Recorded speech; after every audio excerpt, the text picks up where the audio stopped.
வாக்குத்தத்த வசனத்திலிருந்து ரோமருக்கு எழுதின நிருபங்களிலே 10ஆம் அதிகாரம் 12வது வசனத்தை நான் வாசிக்கிறேன். புதிய ஏற்பாடிலே பக்கம் 219. கர்த்தர் இந்த மாதத்தினுடைய வாக்கு தத்துவமாக நாம் சுதந்திரிக்க நாம் பெற்றுக்கொள்வதற்கு கர்த்தர் நம்ம கொடுத்த ஒரு வார்த்தை நான் இதில் வாசிக்கிறேன். யூதர் என்றும் எல்லாரும் சேர்ந்து வாசிக்கலாமா? எல்லாம் சேர்ந்து வாசிப்போம். பைபிள் 219 ரோமருக்கு எழுதின நிருபம் 10ஆம் அதிகாரம் 12வது வசனம். யூதர் என்றும் கிரேக்கர் என்றும் வித்தியாசமே இல்லை, எல்லாருக்கும் கர்த்தரானவர் தம்மை தொழுது கொள்ளுகிற யாவருக்கும் ஐஸ்வர்யம் சம்மனராய் இருக்கிறார். அன்பு கிருபை நிறைந்த எங்கள் பரலோகத்து பிதாவே, குமாரனாகிய இயேசு நாமத்திலே இந்த வசனத்தை கர்த்தர் கொடுக்கிறேன். கர்த்தருடைய ஆவியானவர் இதை தொட்டு பிட்டு ஆசீர்வதித்து என்னோடு எங்களோடு பேசுகிற நீங்கள் இல்லை, பிதாவின் ஆவியானவர் சொல்லிடுறப்பா. இது அப்புறமான ஊழியக்காரன் கடையை மாத்திரம் செய்கிறேன், நீரே எங்களோட பேசும். இயேசுவின் நாமத்தில் ஜெபிக்கிறேன் பிதா, ஆமென். இந்த வார்த்தையிலிருந்து இந்த மாதம் கர்த்தருடைய வாக்குத்தத்தமாக நான் சொன்னது, who gives richly blesses all who call on him அப்படின்று தம்மை தொழுது கொள்ளுகிற யாவருக்கும் ஐஸ்வர்ய சம்பன்னராக இருக்கிறார் என்ற தலைப்பிலே நான் யூடியூப்ல அப்லோட் பண்ணியிருக்கேன். அதை கேளுங்க. 3 காரியங்களை குறித்து நான் ஆபிரகாமை குறித்து பேசியிருக்கிறேன். இன்று இந்த வார்த்தையிலிருந்து 3 காரியங்களை கர்த்தர் மறுபடியுமாக பேசும்படியாக கர்த்தர் கொடுத்தார். இந்த மாதத்துடைய செய்தியுடைய தலைப்பு, தம்மை தொழுது கொள்ளுகிற யாவருக்கும் ஐஸ்வர்ய சம்பன்னராய் இருக்கிறார். சொல்லுங்க, தம்மை தொழுது கொள்ளுகிற யாவருக்கும் ஐஸ்வர்ய சம்மராய் இருக்கிறார். இப்படியாக நான் தமிழ் ஈஸி வேர்ஷனில் நான் வாசித்தேன். அதை நான் ஏற்கனவே வாசித்து காண்பித்த 1ஆம் தேதி திருப்பி உங்களுக்காக வந்தவர்களுக்காக நான் வாசிக்கிறேன். அவர் ஒருவரே அனைவருக்கும் உரிய கர்த்தராகும். அவர் ஒருவரே அனைவருக்கும், இந்த உலகத்தில் மனுஷன் பூமியில் எங்கெல்லாம் கால் வைக்கிறானோ இருக்கிறானோ அவர் ஒருவரே, சொல்லுங்க, அவர் ஒருவரே அனைவருக்கும் உரிய கர்த்தர் ஆவார்.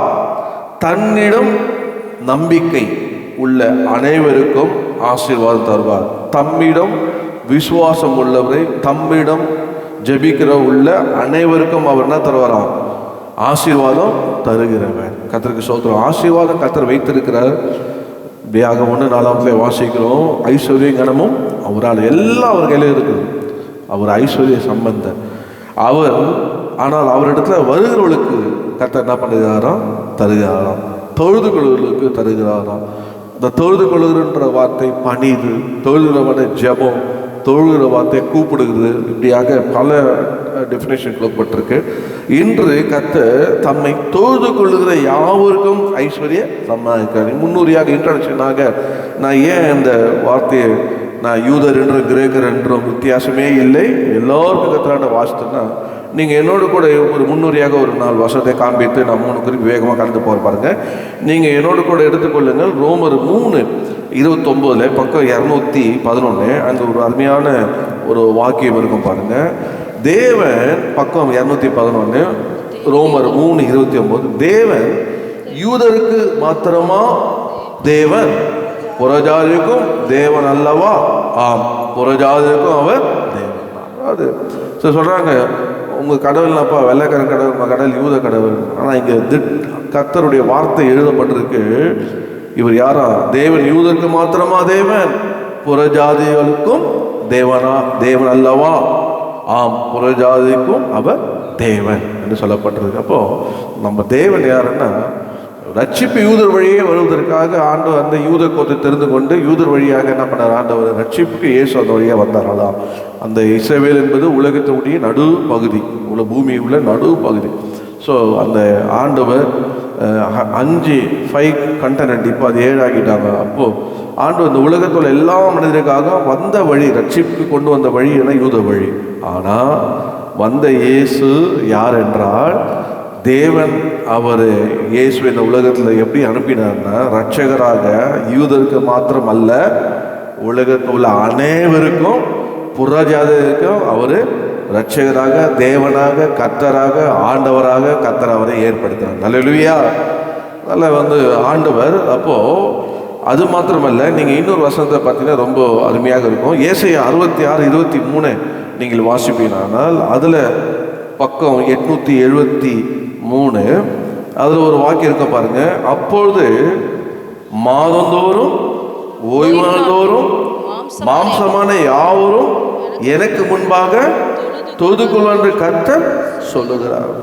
இது பார்த்தீங்கன்னா இது முன்னாடி வருஷத்தை அதோட ரிலேட்டடாக இருக்குது. நான் படைக்க போகிற புதிய வானம் புதிய பூமி எனக்கு முன்பாக நிற்பது போல உங்கள் சந்ததியும் உங்கள் நாமமும் நிற்கும் என்று கர்த்தர் சொல்லுகிறார். அப்போது இன்னும் படைக்கலை ஆண்டவர் இந்த பாவ உலகத்தை அழிச்சிட்டு புதிய வானமும் புதிய பூமியும் படைப்பார். அதனால் இதுதான் சத்தியம், இதுதான் உண்மை. இயேசு கிறிஸ்து வந்த உடனே அவரோட ரகசிய வழியில் தன்னுடைய பிள்ளைகளெல்லாம் கர்த்தர் என்ன பண்ணுவார், கொண்டு போயிடுவார். அவர் திருப்பியும் ஆண்டவர் 7 வருடம் கழித்து திருப்பியும் வருவார், வந்து வெளிப்படையாக வருவார், வந்து பூமி நியாயம் தீர்ப்பார். அதன் பின்பு இந்த உண்டாக்கின பூமியும் வானத்தையும் கர்த்தர் அழித்து புதிய வானம் புதிய பூமியை கர்த்தர் சிருஷ்டிப்பார். அது சொல்கிறார், இன்னும் சிருஷ்டிக்கப்படல, சொல்கிறாரு நான் படைக்க போகிற புதிய வானம் புதிய. அப்பொழுது அவர் சொல்கிறாரு, மாதந்தோறும் ஓய்வாந்தோறும் மாம்சமான யாவரும் எனக்கு முன்பாக தொழுது கொள்வார்னு கர்த்தர் சொல்கிறார். கர்த்தரே சொல்கிறார் மாதந்தோறும் வாரந்தோறும். இன்னும் ஒரு படி மேலே அப்போஸ்தலர் 2 நீங்கள் பார்த்தீங்கன்னா நாள்தோறும் கர்த்தரை என்ன பண்ணாங்க, தொழுது கொண்டார்கள். கர்த்தருக்கு ஸ்தோத்திரம். இப்போ இந்த தொழுகிற தம்மை தொழுகிற யாவருக்கும் ஆண்டவர் யாரா ஐஸ்வர்யமாக இருக்கிறார். இன்னொரு வார்த்தை நான் சொல்கிறேன் பாருங்க. ஆதியாகமம் 4ஆம் அதிகாரம் 26 பார்த்தீங்கன்னா அங்கே ஒரு வாக்கியத்தை எழுதியிருப்பார். பக்கம் 5 வாசிவ மைக்கில். சேத்துக்கும் ஒரு குமாரன் பிறந்தான், அவனுக்கு ஏனோஸ் என்று பெயரிட்டான். அப்பொழுது மனுஷர் கர்த்தருடைய நாமத்தை தொழுது கொள்ள ஆரம்பித்தார்கள். பாருங்க, முதல் முறையாக கர்த்தருடைய நாமத்தை என்ன பண்ணாங்களா, தொழுது கொள்ள ஆரம்பித்தாங்க, ஆராதிக்க ஆரம்பித்தார்கள் என்று வேதம் சொல்லுது. அப்போது இந்த நாளில் பார்த்தீங்கன்னா ரோமர் நீங்கள் எடுத்துக்கலாம் 8:29 வாங்க. அங்கே ஆண்டவர் சொன்ன 10:12 ஆண்டவர் சொல்ல தம்மை தொழுது கொள்கிற யாவருக்கும் ஐஸ்வர்ய சம்பனராக இருக்கிறார். தம்மை தொழுது யாவருக்கும் சொல்லுங்க, எப்படியாவது சீக்கிரமாக நான் சம்பாதிச்சு பெரிய ஆளாகிடும், பெரிய ஐஸ்வர்யம் ஆகிடும் அப்படின்னு சொன்னால் நீங்கள் சொல்லுங்கப்பா, நீ ரொம்பலாம் இப்படியே திட்டலாம் போடாத.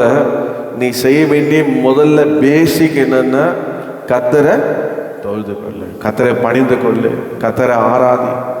அதை முதல்ல வாழ்க்கையில் நீ எஸ்டாப்ளிஷ் பண்ணு, மற்ற எல்லாத்தையும் கர்த்தரை எஸ்டாப்ளிஷ் பண்ணுவார். அல்லேலூயா. கர்த்தரை ஏன்னா தொழுது கொள்ளுற யாவருக்குன்ற அவன் யாராக இருந்தாலும் அவனை தொழுது கொள்ளுவோம். இப்போ தொழுது கொள்ளுறது அது கட்டாயம் இல்லை. அது மற்றவங்களுக்கு சும்மா போயிட்டு வரும், சும்மா வீட்டில் இருக்குது என்ன இருக்குது, ஆகிட்டே கிறிஸ்தவன் ஆகிட்டோம், தெரிஞ்சோ தெரியுமா நம்ம அப்பா அம்மா நம்மளை கிறிஸ்தவன் ஆகிட்டாரு, கிறிஸ்தவ குடும்பத்தில் பிறந்துட்டேன், என்ன பண்ணுறது, அது தலையத்தேன்னு போகிறோம். இல்லை பொண்டாட்டி தொல்லை தாங்க முடியல, அதுக்காக சர்ச்சுக்கு போகிறேன்னு வந்துடுவாங்க. சிலர் வீட்டில் இருந்தோம்னா அவங்க தொல்லை தாழ முடியல, அதான் சர்ச்சுக்கு வந்துடுறாங்க. நான் சொல்லுவேன், உண்மையான ஆண்டவரை நேசிக்கிறவன் இல்லை ஆண்டவர் எனக்கு வேணுன்றவன் இந்த உலகத்தில் என்னால் வாழ முடியாது, நான் ஐஸ்வர்யம் ஆவதற்கு நான் தேவனுடைய ஆசீர்வாதத்தை பெறுவதற்கு எனக்கு யார் வேணும்னா எனக்கு ஆண்டவர் வேணும். அப்படி சொல்கிறோம் பார்த்தீங்கன்னா நேராக தொழுதுகளை வந்துடுவோம்.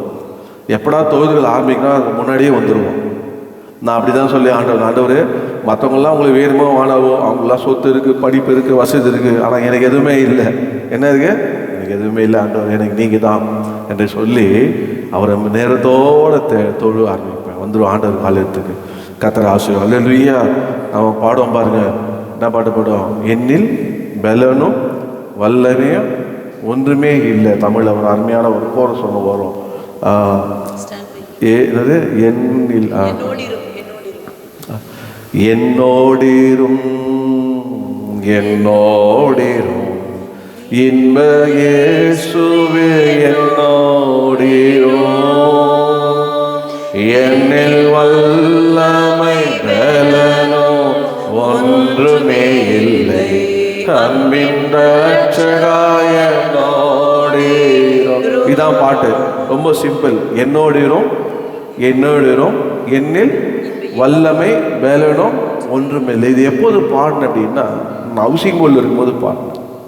எனக்கு 900 rupees சேலரி நான் வாங்கும் போது நான் பாடுவேன். அடிக்கடி சொல்லுவாங்க, அம்மா டே எப்போ பார்த்தாலும் ஹவுசிங் போர்டே சொல்கிறேன். நான் என்ன பண்ணுறது, உங்கள் வீட்டுக்காரர் என்னை கொண்டு போய் ஹவுசிங் போர்டு தான் வச்சார். சரி ஓகே கோச்சிப்பாங்க, எங்கள் அப்பா என்னை மட்டும் ஹவுசிங் போர்டு தான் வச்சார், வெளியே கொண்டு வர முடியலையே. அப்போது எனக்கு யார் வேணும்? எனக்கு ஒரு சந்தேகம், ஏசு என் கூட இருக்காரா இல்லையா? அப்போ தான் ரட்சிக்கப்பட்டிருக்கோம் இல்லையா, அப்போ தான் அபிஷேகப்பட்டிருக்கோம். ஸோ அதனால் கர்த்தர் என் கூட இருக்கார் இல்லையா எனக்கு தெரியல. ஆனால் ஆலயத்தில் எங்கே இருப்பார்? ஏசு இருப்பார். அல்லேலூயா.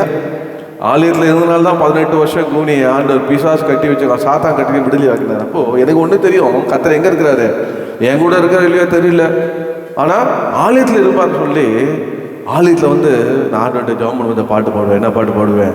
என்னோடிரும் என்னோடிரும் இந்த இயேசுவே என்னோடிரும், என்னில் வல்லமை பலனோ ஒன்றுமே இல்லை, அன்பின் இரட்சகர் என்னோடிரும். கவனிங்க, எப்படி நான் ஆண்டவர்கிட்ட வருவேன்னா, இங்கே பாருங்க, பைபிள், பாட்டு book, father book, chorus book plus diary, இதெல்லாம் இந்த கையிலே அடக்கிப்பேன். இந்த கையிலே அடக்கி, அப்போல்லாம் பேக்கெல்லாம் இல்லை, கையில் வச்சுட்டு தான் பஸ் ஏறி சர்ச்சுக்கு வருவேன். இப்படி வச்சு தான் வருவேன். அவன் பார்க்குறான் இவன் பார்க்குறான்னு இல்லை, நான் என்னை இயேசு பார்க்குறாரு, எனக்கு இதெல்லாம் வேணும். பாடும் போது நான் அப்போல்லாம் ஸ்க்ரீனு டிஸ்பிளே பாட்டுலாம் கிடையாது. இப்போ தான் எல்லாரையும் சோம்பேறி ஆக்கி வச்சுட்டாங்க பார்த்துங்க.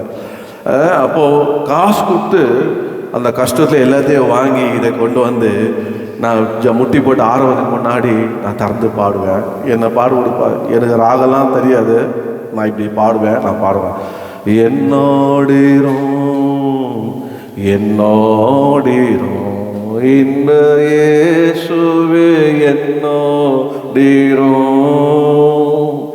என்னில் வல்லமை பலனோ ஒன்றுமே இல்லை, அன்பின் இரட்சகர் என்னோடிரும், என்னில் வல்லமை பலனோ ஒன்றுமே இல்லை, அன்பின் இரட்சகர் என்னோடிரும். அப்படியே கண்ணீரோடு பாடுவேன், எனக்கு நீங்கள் வேணும்ப்பா, எனக்கு நீங்கள். இப்போது ஆண்டவருடைய பிள்ளைகள் நான் சொல்லித்தரேன், அவர் நமக்கு வேணும்.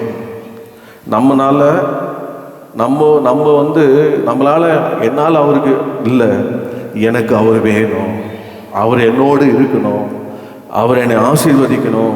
அதுக்காக அவரை தொழுது கொள்ள போகிறேன். நான் தொழுது கொள்வேன். நான் எப்படி இருப்பேன்? ஐஸ்வர்ய சம்பந்தனாக இருப்பேன். அந்த பேசிக், அந்த ஃபவுண்டேஷனை நீங்கள் வாழ்க்கையில் போட்டு பாருங்கள், நிச்சயமாக கர்த்தர் என்ன பண்ணுவார்? ஆசீர்வதிப்பார். கேட்ட இந்த வாரம் கூட, இந்த மாதம் கூட வாக்குத்தத்தத்துக்கு நான் 3 வார்த்தைகளை வச்சு ஜெபம் பண்ணிட்டே இருந்தேன். ஆண்டவரே என்ன பேச. ஆனால் எனக்கு அந்த 3 வசனத்தையும் எல்லாம் ஆசீர்வாதமான வாசனம். நாங்களும் சொல்ல தேடி கண்டுபிடிச்சி ஆசீர்வாதமான வாசனம் கொடுன்னு எடுக்கிறேன். ஆனால் எனக்கு சாட்டிஸ்ஃபேக்ஷனே இல்லை. ஆண்டவரே எனக்கு இதில் எனக்கு திருப்தி இல்லைப்பா. ஆனால் நாங்கள் சபை எது குறைபட்டு இருக்குது, சபைக்கு என்ன தேவை ஆண்டவர், எனக்கு அதை சொல்லிக் கொடுக்க எனக்கு கிருபை தாங்கணும் போது ஆண்டவர் எனக்கு இதை காண்பித்தார். என்ன? இந்த வசனத்தை, தம்மை தொழுது கொள்ளுகிற யாவருக்கும் ஐஸ்வர்ய சம்பதம். அப்போது தொழுது கொள்வதற்கு நீங்கள் முக்கியத்துவத்தை கொடுங்க.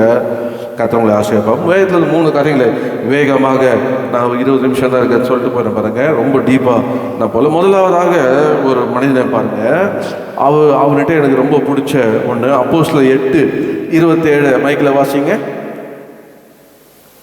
பக்கம் 8:27 பக்கம் 170. அந்தபடி அவன் எழுந்து போனான். அப்பொழுது எத்தியோப்பியருடைய ராஜஸ்திரீயாகிய கந்தாகே என்பவளுக்கு மந்திரியும் அவளுடைய பொக்கிஷம் எல்லாவற்றிற்கும் தலைவனுமாயிருந்த எத்தியோப்பியனாகிய ஒருவன் பணிந்து கொள்ளும்படி எருசலேமுக்கு வந்திருந்து. போதுமா? முதலாவது ஒருவன், இங்கே பணிந்து கொள்வது ஈஸி தமிழ் வருஷத்தில் பார்த்தீங்கன்னா தொழுது கொள்ளப்பட்டிருக்கும். ஒருவன் தொழுது கொள்ளும்படி எருசலேமுக்கு வந்திருந்தான். முதலாவது ஒருவன் தொழுது கொள்ளும்படி எருசலேமுக்கு வந்தான். எருசலேம் என்பது தேவனுடைய ஆளு. தொழுது கொள்ளும்படி ஒரு மனிதன், அவன் யாருன்னா பெரிய ஆஃபீஸர், மந்திரி, அந்த ராஜாவுடைய பொக்கிஷத்துக்கு அவன் தான் அதிகாரி. அவன் என்ன பண்ணான்னா தொழுது கொள்ளும்படி எருசலேமுக்கு வந்தான் என்று வேதம் சொல்லுது. இப்போது தொழுது கொள்ள வந்த இந்த மனிதனுடைய அந்த வாழ்க்கையை கொஞ்சம் பார்ப்போம். பாருங்கள், ரொம்ப இன்ட்ரெஸ்டாக பைபிளை திறந்து பாருங்கள். அவன் என்ன பண்ணான் அப்படின்னா, the man had been to Jerusalem to worship God அப்படின்னு ஆங்கிலத்தில் இருப்பாங்க. the man had been to Jerusalem to worship God. குறிப்பிட்டிருக்க முதல் பாயிண்ட்டு, ஒருவன் தொழுது கொள்ளும்படி எருசலேமுக்கு வந்திருந்தான். அப்போது எப்படி அவன் தொழுது கொண்டான் அப்படின்னு பண்ணால் 28 நீங்கள் பார்த்தீங்கன்னா, ஊருக்கு திரும்பி போகும்போது தன்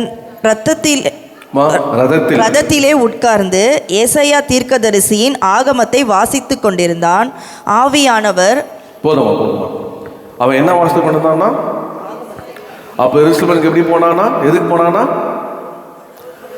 என்ன கொஞ்சம் பாருங்களேன். எருசலேமுக்கு எதுக்கு போனான்? தொழுது கொள்ள போனான். தொழுது கொண்டு போயிட்டு திரும்பி வரும்போது என்ன வாசித்து வந்தான்? அப்போ போகும்போது எதோட போயிருக்கிறான்? எதுவுமே நீங்கள் தொழுதுக்குள்ள வேதத்தோடு வந்திருக்கீங்க. ரட்சிக்கப்பட்டவங்க, இவன் ரட்சிக்கப்படாதவன். ஸோ நான் கை தூக்குன்னு சொல்ல மாட்டேன், பட் உங்களுக்கு ஒரு அன்பாக சொல்கிறேன். அதான் கர்த்தருடைய ஆவியானவர் சொல்கிறார், தொழுது கொள்வது போக்கு கையில் என்ன இருக்கணும்? வேதம். இதை தூக்க முடியலன்னு சொல்லாதீங்க, இதை தூக்குங்க. இதை நீங்கள் சுமந்தீங்கன்னா இது ஒரு நாள் உங்களை சுமக்கும். மொபைலில் எல்லாம் வந்துச்சு, வேதம் வேதம் தான்.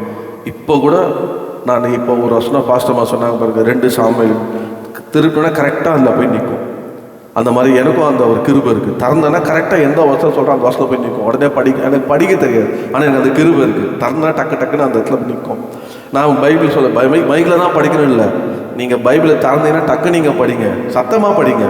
அதனால் மைக்கில் தான் படிக்கிறேன் இங்கே வந்து இல்லை, அவங்க எடுத்து அவங்க கிருபை அவங்க படிக்கிறாங்க, அவங்க எடுத்து படிக்கிறாங்க. அதனால் இங்கே பைபிளை யார் திறந்தாலும் டக்குன்னு வசதி தந்தால் தைரியமாக சத்தமாக படிங்க. அது ஒரு கிருபை. அப்போது எருசலேமுக்கு எப்படி போகணும் சொல்ல மாட்டீங்களே? பைபிளோடு போனான். தொழுது கொள்ள போனான். எங்கே போனான்? எருசலேம். அவனை யாருமே சொல்லிக் கொடுக்கல, ஒருவன் என்று சொல்லப்பட்டிருக்கு. அவனா ஆலயத்துக்கு போக வேண்டும்னு அவனா வந்தான். ஸோ அவன் வரும்போது வெறும் கையில் வரல, வரும்போது என்ன தந்தான்? வேதத்தோட வந்தான். எவ்வளோ ஒரு மனிதன் பாருங்க, வேதத்தோட வந்தான். ஸோ அந்த வேதத்தோட வந்ததுனால, தொழுது கொள்ள வந்ததுனால ஆண்டவர் அவனை என்ன பண்ணாரு பார்த்தீங்கன்னா, அவனுடைய 26ஆம் வசனத்தை பார்த்தீங்கன்னா, பின்பு கர்த்தருடைய தூதன் பிலிப்பை நோக்கி, நீ எழுந்து தெற்கு முகமாய் எருசலேமுக்கு காசா பட்டணத்துக்கு போகிற வனாந்தரத்து போ. பாருங்க, நீங்க நினைக்காதீங்க பாஸ்டர் உங்களை பார்க்குறாரு, நீங்கள் 8 மணிக்கு வரீங்களா, இல்லை பைபிளோடு வேணா இல்லையான்னு. நான் பார்த்தாலும் பார்க்கலனாலும் என்னால் உங்களுக்கு ஒரு பிரோஜனமோ சொல்லுங்கள். இந்த பாஸ்டர் நமக்கு ஒரு பிரோஜனம் இல்லைன்னு சொல்லுங்கள். உண்மையாக தாங்க, என்னால் உங்களுக்கு ஒரு பிரோஜனம் கிடையாது. ஆனால் நீங்கள் வருத கர்த்தர் பார்க்குறாரு. அதுதான் உங்களுக்கு தெரியணும். நீங்கள் தொழுதுகளுக்கு வர்றது எங்கே வர்றீங்க அப்படின்னா, தேவனுடைய ஆலயத்துக்கு வர்றீங்க. பாஸ்ட்டுக்கு எவ்வளோ ஆயுஷ்னா இருக்குன்னு தெரியாது. நாளைக்கே நான் வாங்க, நான் போயிடுவேன். நான் எப்பவுமே சொல்ல, இங்கே இருந்தால் உங்களுக்கு ஆண்டவரே, இங்கே இருந்தால் உங்களுக்கு லாபம், அங்கே வந்தால் எனக்கு லாபம் தான். அதனால் அது சாவுலாம் எப்போ கூப்பிட்டாலும் போக வேண்டியது தான். இங்கே யாரும் பர்மனெண்ட்டாக இருக்க முடியாது. அதனால் ஆனால் ஆலயம் இருக்கும். இப்போ தேவனுடைய ஆலயத்துக்கு வரும்போது உங்களை யார் பார்க்குறா அப்படின்னா, அவன் வந்ததை பார்க்குறாரு. அவன் வரும்போது வேதத்தோட வருதை பார்த்தாரு. அதனால் அவன் இன்னும் வாசிக்க ஆரம்பிக்கல. ஆனால் வருதை பார்த்த முன்னாடி என்ன பண்ணிட்டாரு? ஆண்டவரே தூதனை அனுப்பிட்டார். அதில் பார்த்தீங்கன்னா ஒரு சப் பாயிண்டாக, காட் சென்ஸ் ஏஞ்சல். நீங்கள் வருகிறத பார்த்து நீங்கள் இன்னும் போகல, ஆனால் நீங்கள் தந்து படிக்கலை, ஆனால் ஆலயத்துக்கு போய் படித்துட்டீங்க. ஆனால் வேதத்தோடு நீங்கள் ஆலயத்துக்கு போனீங்கல்ல, இப்போ திரும்புறீங்களே, கர்த்தர் பார்த்தாரு, இவன் வந்துட்டு வெறுமையாக போகக்கூடாது. ஸோ இவ்வளோ பக்தியாக வரான், இவ்வளோ எதிர்பார்ப்போடு வந்தான், தொழுது கொண்டான், வேதத்தோட வர வந்திருக்கிறான். அந்த கையில் இருக்கிற வேதமே அவனுக்கு புரியாமல் இருக்குது. இப்படியேப்பட்டவனுக்கு நம்ம ஏதாவது செய்யணும் என்று கர்த்தர் தேவன் தம்முடைய தூதனை அனுப்பினார். நீ போ, என் ஊழியக்காரனை போய் சந்திச்சு காட் சென்ஸ் இந்த 26 பண்ண அந்த தூதனை சொல்ற. பின்பு கர்த்தருடைய தூதன் பிலிப்பை நோக்கி, நீ எழுந்து தெற்கு மூலமாய் எருசலேமிலிருந்து காசா பட்டணத்துக்கு போகிற. அவ்வளவுதான். அவன் ஒரு மெசேஞ்சர். அவன் தேவனை அனுப்பிட்டு நீ போ, அவன் வேலை முடிஞ்சிச்சு. ஆனால் தேவனை அனுப்பினார். அல்லேலூயா. 2வது பார்த்தீங்கன்னா என்ன சொல்றாருன்னா, ஏஞ்சல் சென்ட் பிலிப்.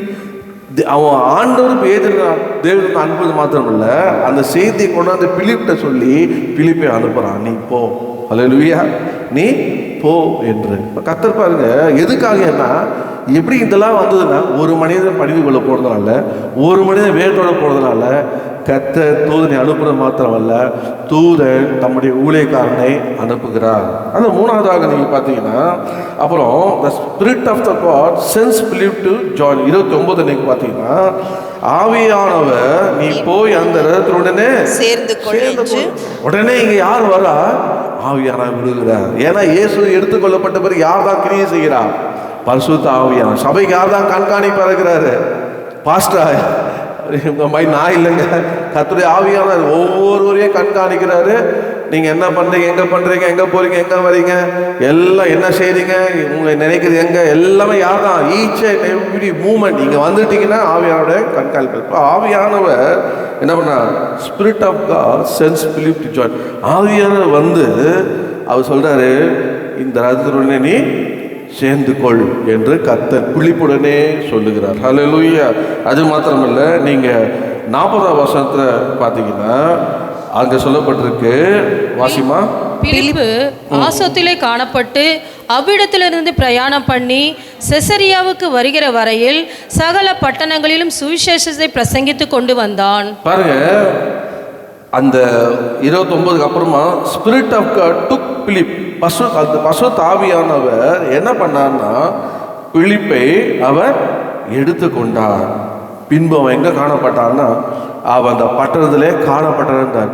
வேலை முடிஞ்சவொடனே நீ வாடான்னு ஆவியான பரலோகத்துக்கு கூட்டு போகல, வேலையை செய்ய வச்சுட்டு மறுபடியும் எங்கேருந்து வனாந்தரத்தில் அவனை கொண்டு போய் மறுபடியும் அவன் அந்த தேசத்தில் காணப்படபடி ஆவியான கிருபை செய்தார். அல்லேலூயா. இப்போது ஆசீர்வாதம் என்னன்னு பார்த்தீங்கன்னா, நீங்கள் 28 பார்த்தீங்கன்னா வேதத்தை கொண்டு போனால், 28 பார்த்தீங்கன்னா வேதத்தை அவன் என்ன பண்ணான்? வாசித்தான். நீங்கள் 35லேருந்து 37 பார்த்தீங்கன்னா அவன் இந்த சுவிசேஷத்தை பிலிப்பு சொல்ல, அப்போது பிலிப்பு பேச தொடங்கி இந்த தேவ வாக்கியங்கள் முன் விட்டு இயேசு கிறிஸ்து அவனுக்கு பிரசங்கித்தான். என்ன சொன்னான்னா, நீ வந்து தொழுது போனப்பா, நீ வேதத்தை கொண்டு போன, நீ வேதத்தை வாசிக்கிற, நீ வாசித்த பகுதி என்ன தெரியல, அவர் ஏசியா சொல்ல திருக்க அவர் ஆட்டை போல் அடைக்க கொண்டு போர், வாயை திறக்க மாட்டார், 30 சொல்லப்பட்டிருக்கோம். ஸோ அந்த வாசியத்தை அவனுக்கு புரியல. அதை புரிய வச்சு அவர் வேற யாரும் இல்லை, இயேசு கிறிஸ்து என்று அவருடைய மனக்கண்ணை அவர் திறந்தான். சத்தியத்தை கேட்டுக்கொண்டிருக்கும் போது அங்கே என்ன நடந்ததுன்னா, 38 தண்ணீரை பார்க்கிறான். அவன் தண்ணீரை பார்த்து அங்கே ஞானஸ்தானம் கொடுத்தான். ஹல்லேலூயா. ஞானஸ்தானம் கொடுத்த உடனே அங்கே என்ன பண்ணார்? ஆவியான 39 அவனுடைய ஞானஸ்தானம் எடுத்த உடனே அவனுக்கு என்ன வந்துதான்? சந்தோஷம். தன் வழியே போனான். அப்போ போகும்போது அவனுக்கு என்ன இல்லை, போயிட்டு வந்துட்டான், சந்தோஷம் இல்லை. ஆனால் கர்த்தர் அவனை பார்த்து சந்தோஷமாக அவனை ஆண்டவர் பண்ணாரு, அவனை அனுப்பிட்டார். ஹல்லேலூயா. காரணம் என்னன்னா, அவன் பணிந்து கொள்ளும்படி தொழுது கொள்ளும்படி எருசலேமுக்கு வந்தான். வெறுமையாக வரல, வேதத்தோடு வந்தான். வேதத்தோடு வந்த அந்த மனிதனை ஆண்டவர் தூதனை அனுப்பினார். வேதத்தை வந்து வாசிக்கிறவனுக்கு புரிய வைத்து ரட்சிப்பை கொடுத்தார், ஞானஸ்தானம் கொடுத்தார். போகும்போது ரட்சிப்பின் சந்தோஷத்தோடு தன் வழியே போகும்படி செய்தார். என்னங்க ஞானஸ்தானம் கொடுத்தாரு பாஸ்டர், அவருக்கு காணி கொடுக்க மாட்டாவா? பிலிப்பு ஞானஸ்தானம் கொடுத்தா பொதுவாக காணி கொடுக்கணும் இல்லை, ஞானஸ்தானம் கொடுக்கல, யாராவது காணி பொதுவாக கொடுப்பாங்க. ஏன்னா என்ன எதுக்காக கொடுப்பாங்கன்னா, பழைய நான் 87 ஞானஸ்தானம் எடுத்தேங்க, நான் காணிக்க கொடுக்கவே இல்லை. இது எங்கள் அம்மா உட்காந்துருக்கேன். எங்கள் அப்பா நான் 2 ஆத்மா நாங்கள் ஞானஸ்தானம் எடுத்தோம். ஞானஸ்தானத்தை காணிக்க நான் கொடுத்துடல. எதுக்காக காணிக்க கொடுக்க சொல்லி சொல்கிறாங்க அப்படின்னா, நான் ஒரு சகோதரியை வழி நடத்தினேன். அவங்க ஞானஸ்தானத்தை நான் என் காசை கொடுத்து நீ குடும்ப பாஸ்டர்ன்னு சொன்னேன். ஏன் அப்படின்னா, முதல்ல கர்த்தருடைய பிள்ளையாய் மாறினோடனே முதல்ல நீ ஊழியக்காரனுக்கு என்ன பண்ணுறதுக்காக சொல்லுவோம், அது கொடுக்கணும்னு அவசியம் கிடையாது. ஸோ அதனால் ஆவியானவருக்கு இருப்பா, நீ காணிக்க வாங்கின பேர் ஒன்று எடுத்துக்கிறேன்னு சொல்லலை, ஞானஸ்தானம் கொடுத்தோன்னே எடுத்துட்டார். அதனால் கர்த்தர் வந்து உலக பிரகமான இதெல்லாம் பார்க்க மாட்டார்.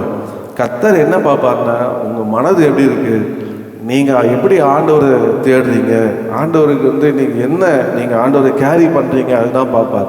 ஆவிக்குரியது தான் பார்ப்பார். அதுதான் உங்களுக்கு ஆசீர்வாதம். ஆவிக்குரிய ஆசீர்வாதத்தை பெற்றீங்கன்னா தானாக உலகப்புறம் முதல்ல உங்களை தேடி வரும். நான் முதலாவது தேவனையும் தேவனுடைய ராஜ்யத்தை அவர் நீதியை தேடுங்கள், அப்போது எல்லாம் கொடுக்கும். நீங்கள் அதை தேடினா போதும், கர்த்தருக்கு கொடுப்பார். பொதுவாக நம்ம சபையை வந்து நம்ம ஞானஸ்தானத்துக்கு கொடுக்குறோம், நம்ம வந்து காணிக்கை கொடுக்குறாங்க, நான் காணிக்கை வாங்குறது இல்லை.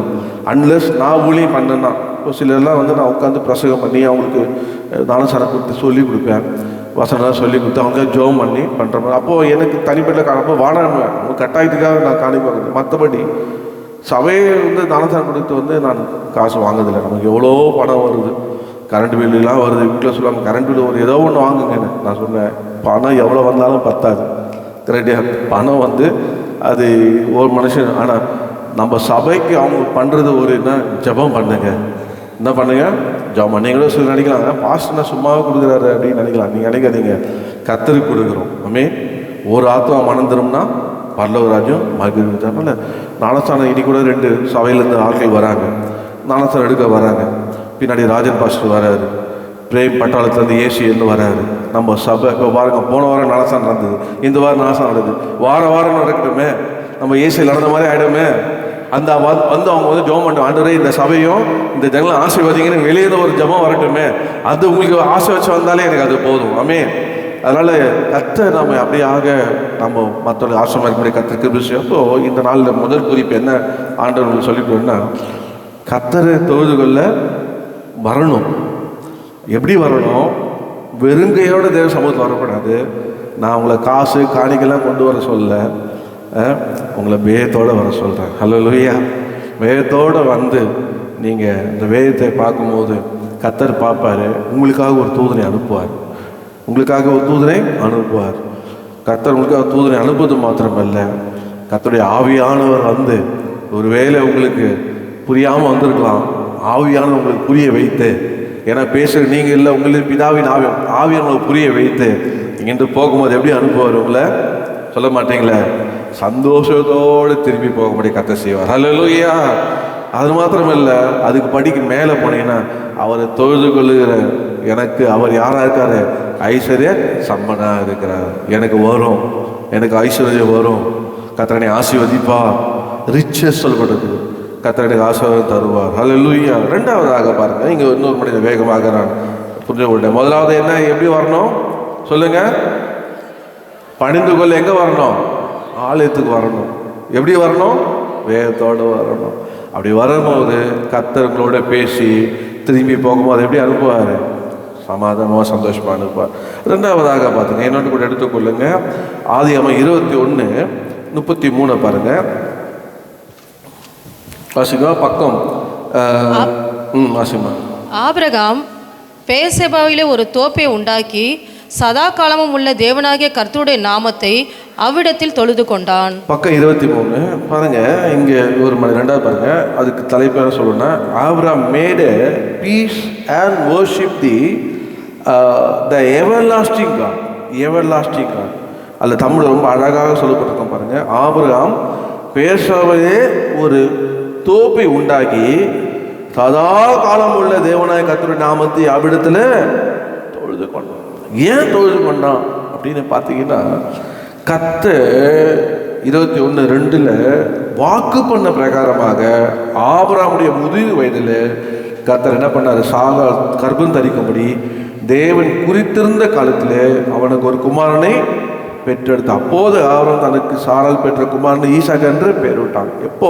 100 வயதில் அவன் பெற்றெடுத்த பிறகு இந்த பயணத்தில் அவன் போகிற வழியில் ஆண்டவர் அவனை என்ன பண்ணாராம்? அதை நினைத்து அவன் செய்தான். ஆனால் வழியில் இடையில அவன் நடந்தது என்ன நடந்தது அப்படின்னா, இந்த சம்பவத்தை நீங்கள் போயிட்டு நான் சொல்கிற வருஷம் 22 நீங்கள் 33 வரைக்கும் பார்த்தீங்கன்னா, அங்கே அக்காலத்திலே அமலேக்கு அவன் சேனாதிபதியாகிய பீகோனும் ஆபிரகாமை நோக்கி, நீ செய்கிற காரியங்கள் எல்லாவற்றிலும் தேவன் முன்னெடுக்கிறார். பாருங்க, 100 வயதில் அங்கே ஒரு ராஜாவும் சேனாதிபதி சொல்கிறாங்க அவனை பார்த்து, நீ செய்கிற எல்லா காரியங்களும் தேவனை உன்னோடு இருக்கிறார். 2வதாக தொழுது கொள்ளுகிறீங்களா? கர்த்தர் வாக்கு பண்ணியிருக்கிறாரா?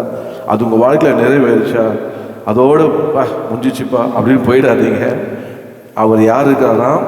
Everlasting God. முதல்ல ஆபிரகாம் பதிவு பண்ணுறாரு பாருங்க. அதுக்கு அது எப்படி ஈப்ரு பாஷைனா ஹெல் ஹோஹேம் பாருங்க, ஹோலேம்லாம் பாடுறோம் பாருங்க. அந்த வார்த்தை தான் ஈப்ருல. ஆபிரகாம் பதிவு பண்ணுறாரு. என்னன்னு பதிவு பண்ணுறாருன்னா, த எவர்லாஸ்டிங் காட், சதா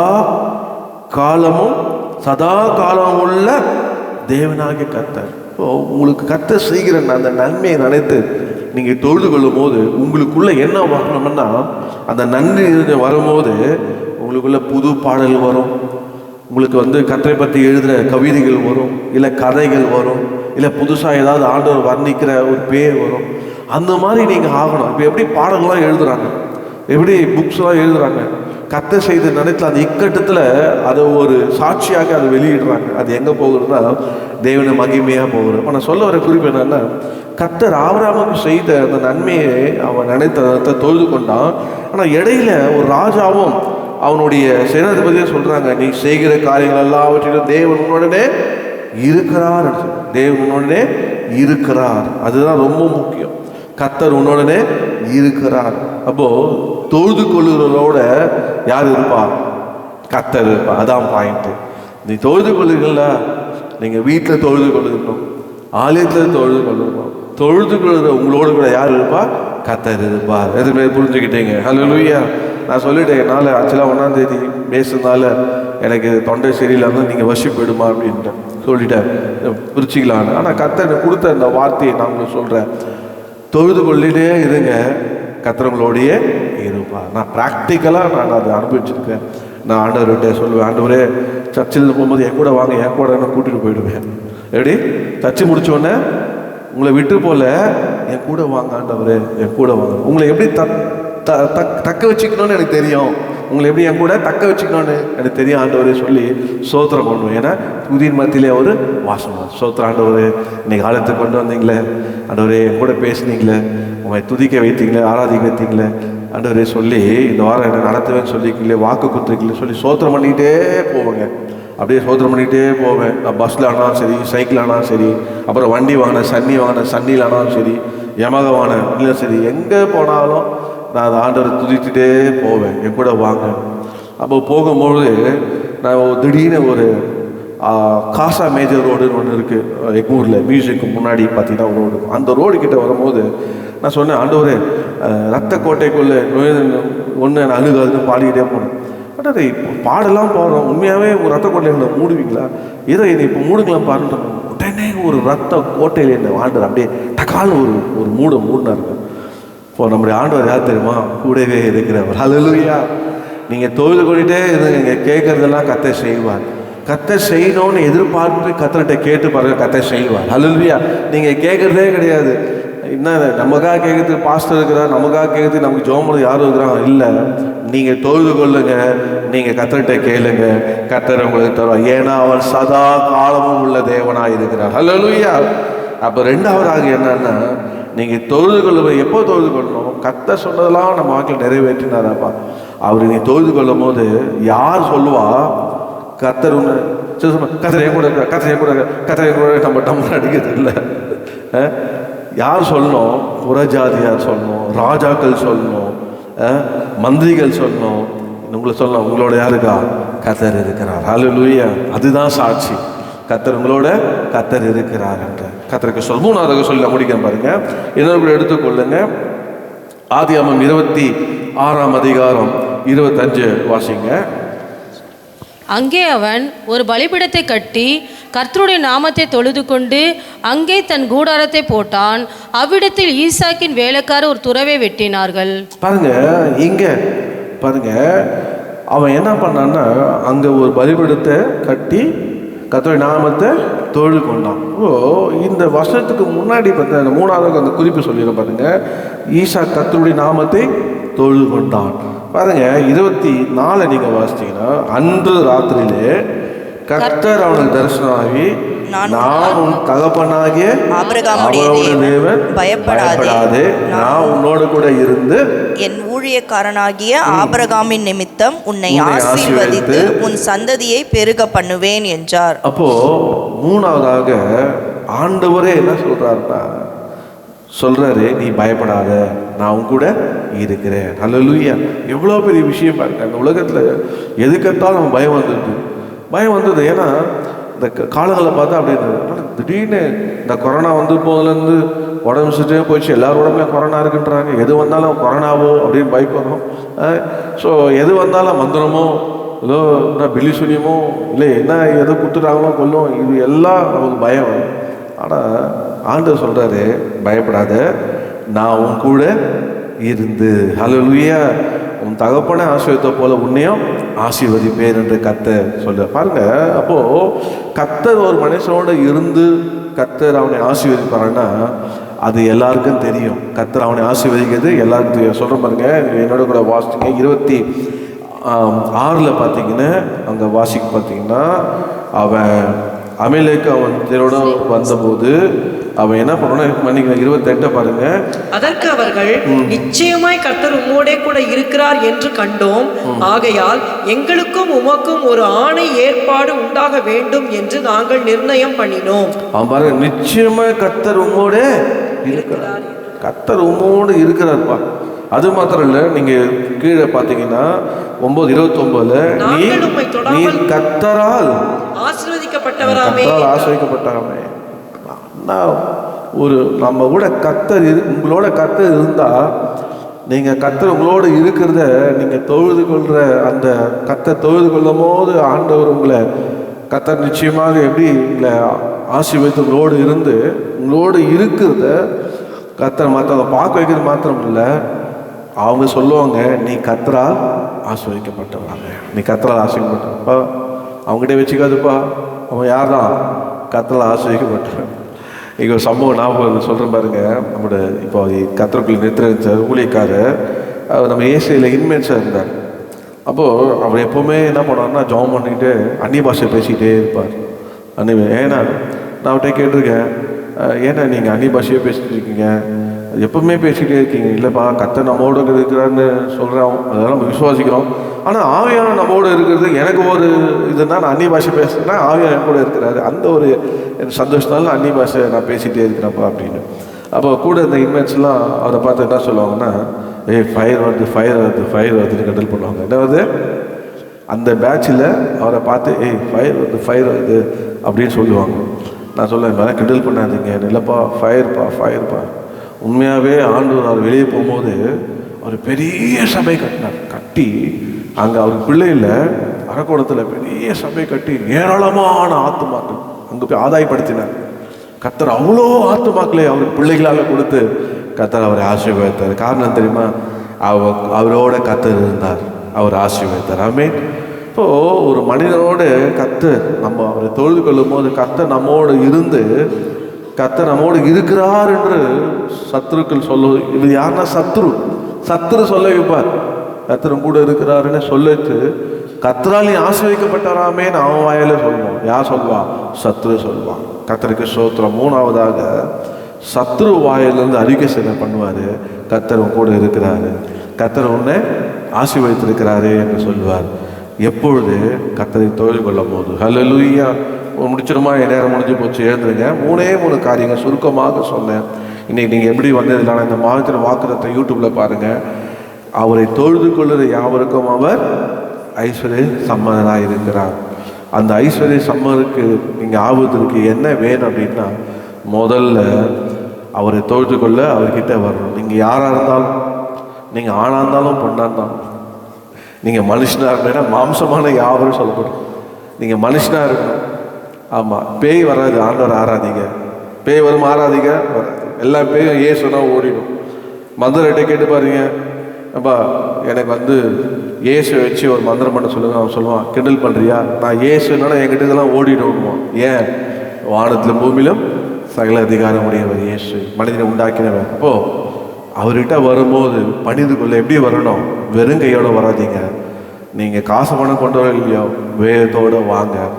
இன்றைக்கி ஒரு தீர்மானம், நவம்பர் வருஷத்தை முடிக்க போகிறோம். நவம்பர் மாதத்தில் இனிமேல் கர்த்தரை தொழுது கொள்வதற்கு நான் வேதத்தோடு வருவேன். அட்லீஸ்ட் பாஸ்டர் சாம்சன் ஒரு எக்ஸ்கியூஸ் கொடுத்துருப்பாரு. என்ன சொல்லுவேன்? ஞாபகம் இருக்கேன், ஏழுக்க முடியலையா? ஏழுக்கு முடிச்சிட்டேன் நான். பாஸ்டர் சாம் சுந்தரம் ஒன்று சொல்லி கொடுத்தாரு. என்ன சொல்லி கொடுத்தாருன்னா, உங்களுக்காக நான் எக்ஸ்கியூஸ் கொடுக்குறேன், 6 8 மணிக்கு 8:15 வந்துருங்கன்னு. எப்படி 3 பாட்டுக்குள்ளே வந்துருங்க. ஞாபகம் இருக்கா? 3 பாட்டுக்குள்ளே வந்தவங்க சொல்லி எக்ஸ்கியூஸ் கொடுப்பார். பெரிய பசுத்தவா அவர் ஜனங்களுடைய நிலையை புரிந்து அவர் அன்பாக சொல்லுவார். அதே மாதிரி முடிந்து போகணுன்னா ஆசீர்வாதம் போட்ட பிறகு போங்கன்னுவார். ஸோ அப்போது நான் உங்களுக்கு அதே நம்முடைய ஆவிக்குரிய தகப்பேன், நம்முடைய இயேசு சபை, அதே நான் சொல்கிறேன். கூடுமானாலும் நீங்கள் 3 பாட்டுக்கு முன்னாடி 8:15 முன்னாடி வந்துடுங்க. கர்த்தரை ஆராதிக்கிற நேரத்தை கர்த்தரை கொடுங்க. 8 மணிக்கு வரவங்களுக்கும் ஆரம்பத்தில் பாருங்க, வந்த உடனே இன்னைக்கு பாருங்க, நேற்று எப்போவுமே சனிக்கிழமைனா வண்டிக்கெலாம் காற்றடிக்க மாட்டேன். நேற்று பார்த்து சரி ஒரு மாதம் ஆச்சு, வண்டி காற்று சரியில்லை சொல்கிறாங்களேன்னு சொல்லி போய் பார்த்தா வண்டியில் ஆக்டிவாவில் 10 தான் இருந்ததுன்னா, அப்புறம் இன்னொரு வண்டியில் இவங்க வண்டியில் 15 தான் இருந்ததுண்ணா. சரி என் கார் கொண்டு வரையானு பார்த்தா கம்மியாக இருக்குங்க. எல்லா கார்லாம் பெட்ரோல்லாம் காற்றெல்லாம் அடிச்சுட்டு கொண்டாந்து வச்சுட்டு காரில் கார் இடலாம் பார்த்தா ஃப்ரண்ட்டு வீலு ஃபுல்லாக பஞ்சர். அப்போ என்ன பண்ணேன், அதுக்காக சோர்ந்து பண்ண உடனே பைக் எடுத்து வந்துட்டேன். இல்லையா, நம்ம நடந்து வந்தால் தானே. இன்னைக்கு கார் இல்லைப்பா, அதை நீங்களே பார்த்துங்க, இல்லை வேறு ஏதாவது கார் அனுப்புங்க பிக்கப் பண்ண சொன்னேன். அப்புறம் என்ன தான் வரும், கார் வராது, பெரம்பு வரும். ஆமாம், அதனால் எந்த நிலையிலையும் நம்ம ஆராதிக்க அச்சு பிச்சர் ஓடி வந்துட்டோம். இங்கே வந்து நின்ன உடனே என்ன சொல்ல வரணும், நின்ன உடனே ஆவியான கர்த்தரை என்ன அபிஷேகம் பண்ணி நான் உங்க கூட தான் இருக்கேன், பயப்படாதுங்க. ஹல்லேலூயா. அதுதான் வேணும் நமக்கு. ஒரு ஊழியக்காரனுக்கு ஒரு விசுவாசி என்ன வேணும், கர்த்தர் கூட இருக்கணும். அப்போ எப்படி கூட இருப்பார், கர்த்தரை தொழுது கொள்ளணும். எப்படி தொழுது கொள்ளணும், கர்த்தர் பார்க்குறாரு. வேதத்தோடு வரணும், நேரத்தோடு வரணும். வேதத்தோடு வரணும், நேரத்தோடு வரணும். வந்தால் உங்களுக்காக தூதனை அனுப்புவார். உங்களுக்காக ஆவியானதை வந்து உங்களை விளக்கி உங்களை புரிய வைப்பார். இந்த இடத்த விட்டு நீங்கள் போகும்போது வெறுமையாக போக மாட்டீங்க, சந்தோஷத்தோடு போவீங்க. ஹல்லேலூயா. ரட்சிக்கப்படுவாங்க, ஞானசாரம் எடுப்பார்கள். கர்த்தர் அப்படியாக கர்த்தர் செய்வார். ஹல்லேலூயா. 2வதாக கர்த்தர் உங்களோடு கூட இருக்கிறதுக்கு நீங்கள் என்ன செய்ய வேணும், என்ன கர்த்தர் செய்த நன்மைகளை நினைத்து அதுக்காக ஆண்டவர் தொழுது கொள்வார். நீ தொழுது கொள்ள சொன்னால் சதாகாலம் என்னென்றும் உங்களோட இருக்கிற தேவனே என்று சொல்லும் போது மற்றவன் சொல்லுவான், பா நீ யார், கர்த்தரும் கூட இருக்கிறா, கர்த்தரும் கூட இருப்பார் அப்படின்னு. மற்றவன் வந்து உங்ககிட்டேருந்து உன்னை கர்த்தர் ஆசீர்வதிச்சார்ல, என் கூட சமாதானமாக இரு, நமக்குள்ளே வேணாம் அப்படின்னு சமாதானத்தை எதிர்க்க வருவோம். கர்த்தர் கொடுத்தா நீ அந்த அதிகாரத்தை பார்த்தா ஆபிரகாம் அவனுக்கு 7 ஆட்டுக்குட்டி கொடுப்பான். கர்த்தர் கொடுத்த ஆசீர்வாதத்தை வச்சுக்கோ அப்படின்வான், இந்தா அப்படின்னு கொடுப்பான். இப்போ நம்மளை என்ன பண்ணுவார் ஆண்டவர், கர்த்தர் நம்மளை ஆசீர்வதித்தார் இல்லையா, கொடுக்குற நிலையில வைப்பார். ஹல்லேலூயா. கொடுத்தாலுமே அவன் ஒரு பெரிய யார் தான், அவன் ஆள் தான், அவன் தேசத்துடைய ஆள் தான், அவன் ராஜா தான் அவன். ஆனால் ஆபிரகாம் கொடுத்து அனுப்புகிற மாதிரி கர்த்தர் வைத்தார். அதனால உங்களை நிலைமை எப்படி மாற்றுவார், கொடுக்குற நிலைமையாக மாற்றுவார். ஹல்லேலூயா. அவன் வருவான் அவங்ககிட்ட, பா நீ செய்தெல்லாம் வாய்க்குதுப்பா, நீ செய்தெல்லாம் அதுதான் வேணும், நீ செய்தெல்லாம் வாய்க்குது, காரணம் கர்த்தர் கூட இருக்கு சொல்லும் போது நீ உண்மைதான் இந்தா இதையும் கர்த்தர் வாய்க்க மாட்டேன் வச்சுக்கோ அப்படின்னு கொடுக்குற அளவுக்கு உங்களை கர்த்தர் போயிட்டார். 3வதாக நீங்கள் என்ன செய்ய வேண்டும் என்ன, கர்த்தர் உங்களோடு கூட இருக்கிற இது கர்த்தரை தொழுது கொள்ளும் போது ஆண்டவர் என்ன பண்ணுவார்னா, நான் கூட இருக்கிறேன், உன்னை ஆசீர்வதிப்பேன். இந்த ஆசீர்வாதத்தை சத்துரு பார்க்கும்படி செய்வார். ஹல்லேலூயா. நீ கர்த்தரால் ஆசீர்வதிக்கப்பட்டவராமே, கர்த்தர் உங்களோடு இருக்கிறார். உங்களை பார்த்தாலே போயிடுவான்ப்பா, அவங்கள்ட்ட வச்சுக்கப்பா, அவன் கர்த்தர் அவங்க கூட இருக்காப்பா. ஏன் யோவான் 1:4 இந்த உலகத்தில் இருக்கிறவங்களும் உன்னில் இருக்க பெரியவர். ஹல்லேலூயா. அதை ஒருபோதும் விடாதீங்க. நீங்கள் தொழுகிற கர்த்தர் உங்களோடு இருந்து உங்களை ஆசீர்வதித்து மற்றவங்க வாயால் சொல்ல வைப்பார், இவன் கர்த்தரால் ஆசீர்வதிக்கப்பட்டவள், இவன் கர்த்தரால் ஆசீர்வதிக்கப்பட்ட. ஹல்லேலூயா. ஓ பாடி முடிப்போமா, அனைத்தையும் அருளிடும் எனக்கென ஆந்திடும் வலக்கரம் என்னை உயர்த்திடும் தேவனே அனைத்தையும் அருளிடும் எனக்கென ஆந்திடும் வலக்கரம் என்னை உயர்த்திடும் தேவனே யெகோவா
அன்பு கிருபை நிறைந்த எங்கள் பரலோக பிதா, இந்த நாளை தொடங்கி ஒரே ஆராதனை முழுவதும் எங்களோடு இருந்ததுக்காக நன்றி. இப்போதும் எங்களோடு என்னை பேசின வார்த்தைக்காக நன்றி. தொடர்ந்து நாங்கள் உண்மை தொழுது தொழுது தொழுது தொழுது கொண்டு பணிந்து பணிந்து துதித்து ஜெபித்து உம்மை கூப்பிட்டு ஆண்டவரே உம்முடைய ஆசீர்வாதத்தை பெற்றுக்கொள்ளும்படியான வழிகளை என்னால் எங்களோடு கூட பேசுறதுக்காக நன்றி. வந்த ஒவ்வொருவரையும் ஆசீர்வதிங்க. இதை பார்த்து கொண்டிருக்கலை ஆசீர்வதிங்க. பிதா குமாரன் பசுத்த ஆவியாகிய திரியேக இயேசுவின் நாமத்திலே இவர்களை ஆசீர்வதிக்கிறோம். அப்பா போகும்போது அந்த ஒரே சந்தோஷத்தோடு போகட்டும். கர்த்தர் கூடயே போங்கப்பா. ஆண்டவரே செய்கிறதெல்லாம் வாய்க்கிட்டோம். ஆண்டவரே கர்த்தர் ஆசீர்வதிக்கப்பட்டவன் பட்டவள் என்று சொல்லட்டும். அப்பா அப்படியாக ஆண்டவரே குடும்பமாக பிள்ளைகள், அந்த தகப்பன்கள், தாய்மார்கள், ஆண்டவரே சகோதரர்கள் சகோதரிகள், ஆண்டவரே இந்த வார்த்தை அப்படியே பலிக்கட்டும். ஒப்பு கொடுக்கிறேன். அது கொடுத்த எல்லா காணிக்கை தசமாக அதில் ஆன்லைனில் அதை பே பண்ணுறார்கள். ஆண்டவரே கர்த்தர் ஜிபே பே பண்ண எல்லாம் கர்த்தர் அவளை ஆசீர்வதிப்பீராக. நடக்க போக நாளத்தை ஒப்பு கொடுக்குறோம். கர்த்தருடைய ஆவியான நடத்துவீராக. சண்டே கிளாஸ் ஆசீர்வதிப்பீராக. ஆண்டவரே திருமணம் நடக்க போகிற இந்த திருமண தம்பதி 20ஆம் தேதி நடக்கிற கல்யாணத்துக்கு கருத்தில் ஒப்பு கொடுக்குறோம். காணவர் கடைசியில் வந்து போல கர்த்தர் வந்து ஆண்டவரே கர்த்தாவே இயேசுவே இதை ஆசீர்வதிப்பீராக. எல்லா துதிக்கான மகிமைக்கே செலுத்தும். இயேசுவின் நாமத்தை ஜெபிக்கிறோம் நல்ல பிதா, ஆமென். எல்லாம் சேர்ந்து சொல்லுவேன். என் ஆத்துமாவே கர்த்தரை ஸ்தோத்திரி, என் முழுமே பரிசுத்த நாமத்தை ஸ்தோத்திரி, என் ஆத்துமாவே கர்த்தரை ஸ்தோத்திரி, கர்த்தர் செய்த சகல மாலம். நம்முடைய கர்த்தராகிய இயேசு கிறிஸ்துவின் கிருபை, பிதாவாகிய தேவனுடைய அன்பும் பரிசுத்த ஆவியானுடைய அந்யோன்ய ஐக்கியமும் நம்ம அனைவரோடும் சகல பரிசுத்தங்களோடு கர்த்தருடைய வருகை வரை இருப்பதாக. ஆமென். கர்த்தர் உங்களை ஆசீர்வதித்து உங்களோடு இருப்பார். நீங்க செய்வதெல்லாம் வாய்க்கும்.